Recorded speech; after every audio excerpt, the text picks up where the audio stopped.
大家好，兩樣嘢。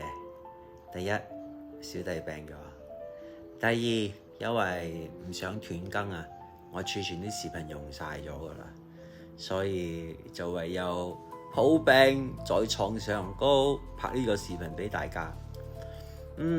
有時候呢，我哋真係遇到嗰啲無可避免嘅嘢，諗住呀好彩有儲存到幾個影片啦，但係結果我病咗2日。就變成我聽日如果我而家唔拍呢個視頻嘅話，我聽日就冇片上噶啦，咁咪斷更咯。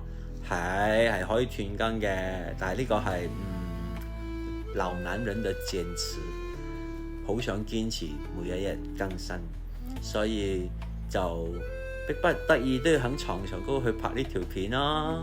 至於今日之後呢，仲出唔出到片呢？或者會唔會一直都喺床上高拍片呢？喂，我真係唔知㗎喎。堅持得一日係一日啦，啱冇啊？我份人呢，唔係唔識得堅持，只係想堅持喺啱嘅方向上高啫。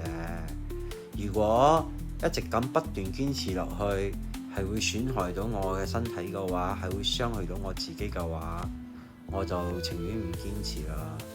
我係希望大家都一樣啦，就係你係應該堅持嘅，但係如果傷害到自己，何必呢？咁我而家病咗啊嘛，呢片係冇品質噶啦，勝在夠真實啦，係嘛？呢個時候我又想問題問嗰啲老細，當你哋嘅員工病咗啦，你係想佢哋夾硬返工啊，定係希望佢哋休息呢？因為如果佢哋病嘅情況夾硬返工啦，冇似我咁樣咯，做嘢冇品質噶啦，但係夠真實咯，因為佢哋為咗生活，為咗食飯，逼住返工噶嘛。喂，你會點揀啊？老細們，哇！我個腦攬埋一嚿，我真係諗唔到嘢。最後想同大家講，病咗就好好瞓覺啦，冇多鳩魚喺度拍片啦。仲要換唔同嘅 angle 嚟拍，休息啦。